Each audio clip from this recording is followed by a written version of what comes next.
Stoic philosopher Epictetus didn't sugarcoat anything.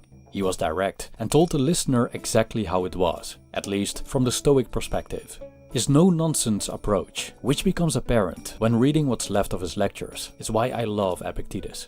He was the first Stoic I read, inspired many of my videos, and got me hooked on Stoic philosophy years ago. Epictetus' philosophy also inspired me to write a novel set in the era of Epictetus, The Urge, Fall of a Stoic, which I have just released. This novel isn't a Stoic manifesto. If anything, it challenges Stoicism, as it presents a different, anti-philosophical way of approaching life. The story revolves around Titus, a young Roman from a wealthy family who, after his banishment from Rome, is sent to Nicopolis by his father to look after the family's real estate. During his first years of residing there, he falls in love, marries, and has 2 sons. His life is good, until his father passes away, the family breaks apart, and its capital is squandered. As a consequence, Titus is forced to sell most of his real estate and can't just get by.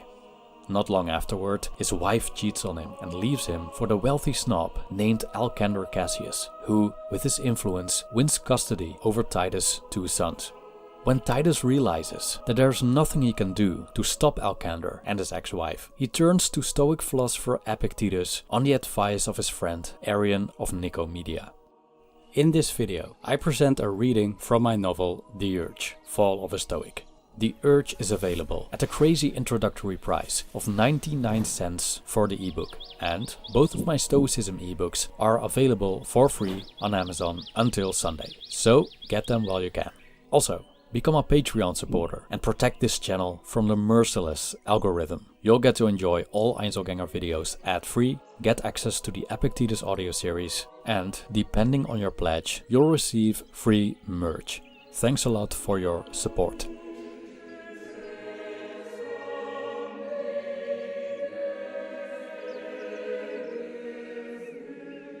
Chapter 9. Epictetus. Things weren't going well for him. Remus had visited every legal advisor in Nicopolis by now, but the response was always the same. Suing Alcander Cassius was doomed to fail, unless one had enough money to bribe almost the entire judiciary of Nicopolis and its surroundings. And since Alcander had made himself virtually untouchable through bribery, Titus could do little against that rich snob through legal means. Once that realization sank in, he decided to give that philosopher Arion was so enthusiastic about a chance. Arion welcomed Titus with joy. Epictetus didn't have a fixed place where he held his lectures. Often, he and his students gathered in a city park, sometimes even by the large oak just outside the city. But as Arion explained, in recent months, the wealthy patron Caius Aelius Octavianus had opened one of his properties for Epictetus lectures. The property near the forum was regularly used for meetings and educational purposes. And since the patron himself was a Stoic student, he hosted the philosopher and his students for free, as long as he could have a front row seat. Arion admitted it wasn't very Stoic, but it provided Epictetus and his students with a temporary location. The lecture hall on the ground floor was huge, fitting 100 people. The ceilings were high, and the walls decorated with paintings, with columns on either side, separating the main hall from the corridors. The hall had 4 doors, 2 leading to the hallway, and the other 2 to a large patio. Well before the lecture began, people eagerly filled the wooden benches, which even had backrests. The hall was packed. The audience included craftsmen, intellectuals, aristocrats, and politicians. Even slaves were welcome, if their masters permitted them. Caius Aelius Octavianus sat in the front with a proud smile, in his finest toga, accompanied by his 2 teenage daughters, whom he intentionally exposed to Stoic philosophy from a young age. Then there was the noisy quaestor, Tiberius Sellus, who had come all the way from Rome and had previously interrupted Epictetus during lectures. Arion and Titus managed to get a second row seat. Then he finally entered through the door, as if a demigod was entering, but one on crutches. Nobody knew exactly why Epictetus limped, and nobody dared to ask him. The majority claimed his former master had broken his leg in anger. Others believed he suffered from rheumatism. Epictetus slowly hobbled to the lectern. He carefully surveyed the audience. A large gathering. Is that a good sign? It depends. Are you here because you want to become rich or famous? Or maybe to vent about your neighbor, or your master or slave? Or perhaps even about Zeus himself? Or are you here to learn how to be free? And no, by being free, I don't mean that you can do whatever you want. By being free, I mean that you're not dependent on things that are beyond your control. If you want to be free, you're welcome. If not, you're better off staying away. Titus stood up. His heart pounded in his throat. His hands trembled. He swallowed several times before he spoke. I am new here. I come to seek your advice. From inside his chiton, he pulled out a piece of papyrus with notes that fluttered between his fingers and landed on the floor. He left the notes on the ground. I've been through a lot lately. I don't know how to move forward. I don't come to complain, but I want to share my story so you can help me. With a lump in his throat, he recounted how he lost his wealth, his wife left him, took his children, and went on vacation to Olympia with Alexander Cassius, and also how his reputation was ruined by false rumors. The philosopher interrupted him. Why do you complain about things that are unimportant? You're upset over the loss of what was not yours in the first place. What did you expect? That you would be inseparable into the underworld? Do you really think, like the fools among us, that everything you cherish will never disappear? Don't be so silly. If your former wife was to be with you for eternity, she would still be by your side. Your wife, your children, your house, your reputation, your precious metals, and even, yes, even your body are not your possessions. Zeus has lent them to you. He takes them back whenever he wants. This is the feast of the gods. They lead the universe well and justly. So don't call it a tragedy or a catastrophe, but accept it with contentment. But what do I have left if all these things are taken from me? Titus wiped his tears on his chiton. The gods have made us humans to be happy and balanced. Zeus has given us the means to do so. He has given us things that are ours and things that are not ours. That your wife leaves you is not up to you, but how you deal with this event is indeed up to you. That you feel so miserable about this situation is not someone else's fault. It's due to your own deficiency. Wait, this is not right, Titus said with a trembling voice. Now you're blaming the victim. Isn't my wife to blame at all? And what about that scoundrel? They caused all this, didn't they? It certainly wasn't me who committed adultery. It wasn't me who spread all sorts of lies. Come on, philosopher, this makes no sense. I miss any form of justice. Titus felt his heart raging like a group of Spartan soldiers on the battlefield, outnumbered by the enemy. Why do you call yourself a victim? You are suffering for your unreasonableness. Why should she suffer? Because you consider what belongs to another as your own. Things like wealth, fame, power, relationships, and even fair treatment are ultimately up to the gods. They are beyond your control.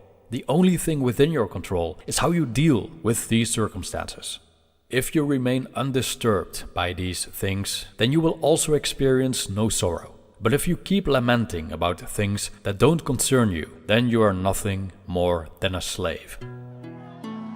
Cheers came from the back of the hall, followed by the rest of the attendees. Titus sat down and stared blankly ahead. Epictetus turned to his audience and explained that if you let your happiness depend on things that are not yours, you're in an unreliable position. Arion added, unasked, that Lady Fortuna just needs to take these things away from you and she's gotten a rise out of you. Or she brings you joy by giving what you desire, and so you are dependent on her whims, as she plays you like a puppet.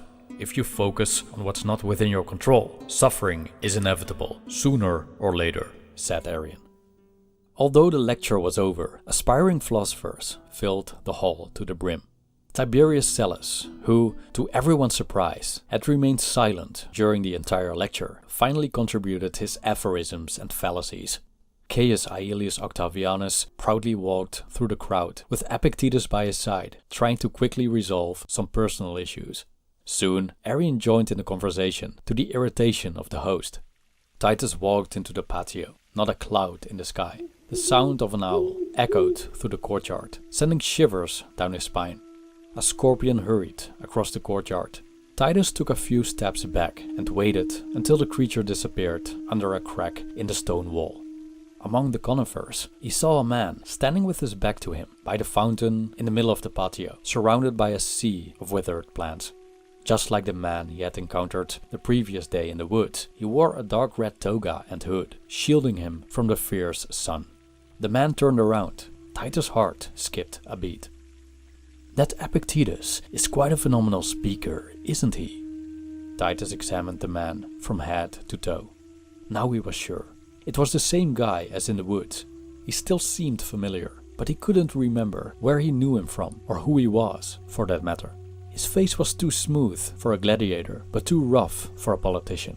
His skin seemed to see little sunlight. His eyes had the depth of a well, but also the sparkle of the lagoon on a sunny afternoon. Titus made brief eye contact and glanced at the tops of the conifers, towering over the walls surrounding the patio. Arion was right, said Titus. Epictetus' words are useful. I feel better now. Fantastic. I think I heard him say that a true philosopher does not wish for life to go as he wants, but as it goes. Did I hear that correctly? Titus stared at the fountain. A brief burning sensation appeared in his stomach. He thought about how deeply he wished life had turned out differently. That he had never lost his fortune. That his father was still alive. That his wife had never deceived him. That he had finally discovered the secret to turning stone into gold and thus being carried on the hands of the Roman people along the Tiber. He felt small, insignificant, powerless. How could I wish for all this? Sighing deeply, he shook his head. Yes, that's correct. Ah, the man frowned, dipped his hands into the fountain and took a sip of water. So, you should accept in contentment that your wife commits adultery and falsely accuses you of being a pimp, right? Zeus has taken back your wife and children and assigned them to another. That seems to be the gist of it, yes? As if struck by a stray arrow, Titus cast a blank stare ahead. The tops of the conifers danced like courtesans in the brothels near the forum. The sound of crickets drowned out the nonsensical background chatter. Titus imagined himself watching impassively as his former wife strolled hand in hand with Alcander Cassius through the sacred precincts of the gods in Olympia.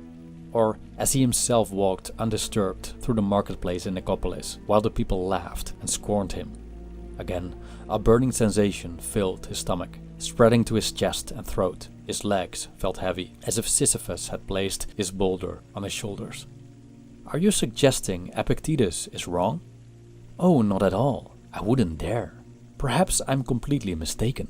But I do wonder if we truly must accept everything that Epictetus claims is not up to us with contentment, especially those things that deeply revolt us inside. Titus sighed deeply, his fingers and toes curling as the burning sensation seemed to climb into his hands and feet. Hoping for relief from these unpleasant sensations, he pushed his body up and down with his calves. But what else can we do? Whether the gods are good or bad, or not gods at all, many things are not within our control. Epictetus is entirely right about this. My wealth, my wife, even my children are not mine. The gods can apparently take them away from me. As long as I'm attached to these things, I'm vulnerable. So what I really need to do is let go of all this. Is that so? According to the Stoics, we should focus on things within our control and not desire things beyond our control, like fame, wealth, or even our loved ones. If we do, Lady Fortuna plays us like puppets. I get that. But aren't the many things beyond our control precisely the fine things in life? What would life be worth without walks with our loved ones through the olive groves, the sight of the temple of Zeus, the enjoyment of a Falernian wine? Following Stoics might create inner peace, but it also stops you from truly living. Titus remained silent.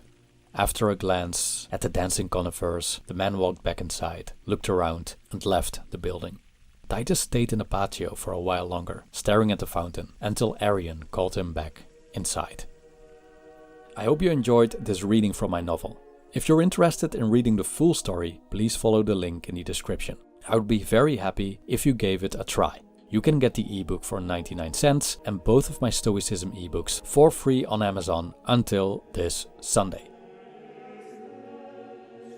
Thank you for watching.